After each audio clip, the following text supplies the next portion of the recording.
بلغ مقاصدنا واغفر لنا ما مضى يا واسع الكرم.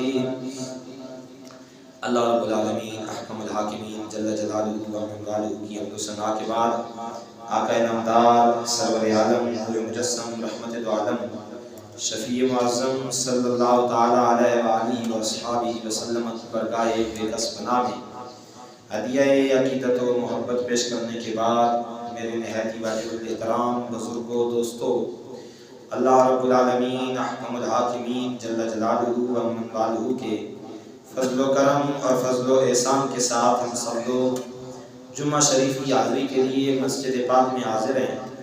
دعا کرتے ہیں کہ مالک کائنات ہماری یہ بابرکت حاضری اپنی برگاہ کے اندر قبول فرمائے. چند گزارشات اس مختصر وقت میں کی جائیں. رب ذوالجلال ہم سب کو اس پہ عمل کی توفیق عطا فرمائے. آج کا ہمارا گفتگو کا موضوع یہ دو چیزیں ہیں. ایک تو صدقہ فطر، اس کی اہمیت، ضرورت اور اس کے حوالے سے چند ضروری مسائل، اور دوسرا رمضان شریف کے حوالے سے روزے کے اندر پیدا ہونے والے عام مسائل جس کا ہر بندے کو ادراک ہوتا ہے اور ہوتا ہے. اس حوالے سے دو چار باتیں میں عرض کر رہا ہوں.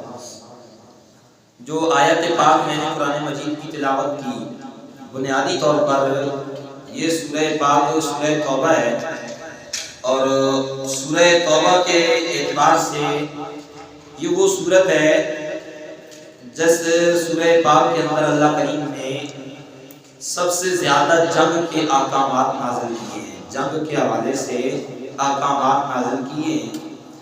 اس جو آیت پاک خصوصاً پڑھی، اس آیت پاک کا اگر سیاق و سباق اور شان نزول دیکھا جائے تو آقا کریم صلی اللہ علیہ وسلم جب غزوہ تبوک پہ تشریف لے کے گئے تو اس وقت مدینہ شریف کے اندر رہنے والے لوگ کچھ مومن تھے اور کچھ منافق تھے. جو منافق تھے انہوں نے تو ویسے ہی جنگ پہ جانا نہیں تھا، گیا ہی نہیں، اور کچھ ایسے تھے جو مومن تھے. ان مومن لوگوں میں سے، صحیح کلمہ پڑھنے والوں میں سے بھی 4-5 بندے ایسے تھے جو جنگ پہ نہیں جا سکے، جنگ پہ نہیں جا سکے. حضور علیہ السلام جنگ پہ تشریف لے کے گئے.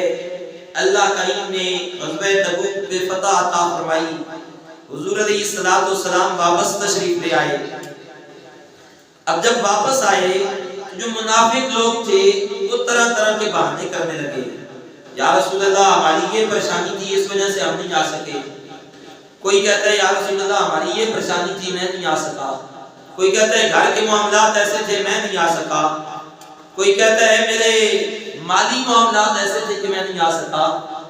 اور وہ جو اللہ کے بندے نیک مومن تھے انہوں نے آ کے سیدھی سیدھی بات بتا دی کہ یا رسول اللہ ہم سے سستی ہوئی ہے، ہم سے غفلت ہوئی ہے، آپ کا حکم بجا تھا لیکن شیطان ہم پہ غالب آ گیا اور ہم نہیں آ سکے ہیں. جب انہوں نے آگے یہ بات کی تو اب آقا کریم صلی اللہ علیہ وسلم نے ان سے رخ انور پھیرا. انہوں نے سیدھی بات بتا دی ہے، جب تک ان کے بارے میں اللہ کی طرف سے فیصلہ نہیں آئے گا میں اپنی طرف سے بھی فیصلہ نہیں کروں گا. حدیث پاک کی روشنی میں یہ ملتا ہے کہ یہ لوگ 40 دن تک انہوں نے اپنے آپ کو باندھے رکھا. ان کے بارے میں پھر حکم نازل ہوا کہ ان کے ساتھ کوئی بات نہیں کرے گا. ان کے بارے میں حکم نازل ہوا کہ ان کے گھر والے بھی ان سے بات نہیں کریں گے، اور حتیٰ کہ اپنے رشتہ داروں نے ان سے بات کرنا چھوڑ دیا. جب 40 دن گزرے، ان کی یا بقا رونا اللہ کریم نے قبول فرمایا، تو پھر ان کی توبہ کی قبولیت کا جو ہے وہ اعلان ہوا کہ مالک کائنات فرماتا ہے کہ ہم نے ان کی توبہ کو قبول فرما دیا ہے.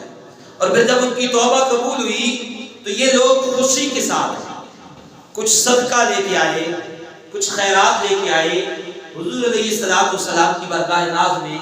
یا رسول اللہ یہ ہماری طرف سے قبول فرمائیں. حضور پھر جو ہے وہ ابھی قبول کرنے کے لیے تیار نہیں تھے تو اللہ کریم نے ارشاد فرمایا خذ من اموالہم صدقۃ تطہرھم وتزکیہم. اے محبوب کریم ان کے مال جو یہ صدقے کا لے کے آئے ہیں، خیرات کا لے کے آئے ہیں، ان سے لے لیجئے تاکہ ان کی دلوں کی پاکیزگی ہو جائے، ان کے مال کی بھی پاکیزگی ہو جائے۔ وَتُصَلِّ عَلَيْهِمْ، اور ان کے لیے دعائے رحمت کیجئے، ان کے لیے دعائے مغفرت کیجئے۔ إِنَّ صَلَاتَكَ سَكَنٌ لَّهُمْ وَاللَّهُ سَمِيعٌ عَلِيمٌ، کہ آپ کا ان کے لیے دعا کرنا انہیں سکون بخشتا ہے۔ اب یہاں یہ محبت بھی دیکھیں کہ جس کے لیے دعا حضور علیہ السلام کریں، جس کے لیے ہاتھ نبوت کے ہاتھ اٹھیں، جس کے لیے اللہ کی بارگاہ سے مانگ حضور خود رہے ہوں، بتائیں اس کی شان اور عظمت کا عالم کیا ہوگا۔ فرمایا کہ آپ ان کے لیے دعا کریں گے تو یہ ان کے لیے سکون کا باعث ہوگا، یہ ان کے لیے سکون کا باعث ہوگا۔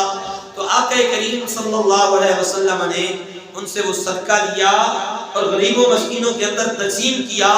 یہاں پہلی بات جو سمجھنے والی ہے وہ یہ ہے کہ یہ جو صدقہ لیا جاتا ہے، کوئی بھی صدقہ ہو، چاہے وہ صدقہ زکوٰۃ ہے، صدقہ فطر ہے، یا اس کے علاوہ نقدی صدقات ہوتے ہیں، کوئی بھی صدقہ ہے، یہ انسان کے دل کی پاکیزگی کے لیے ہوتا ہے۔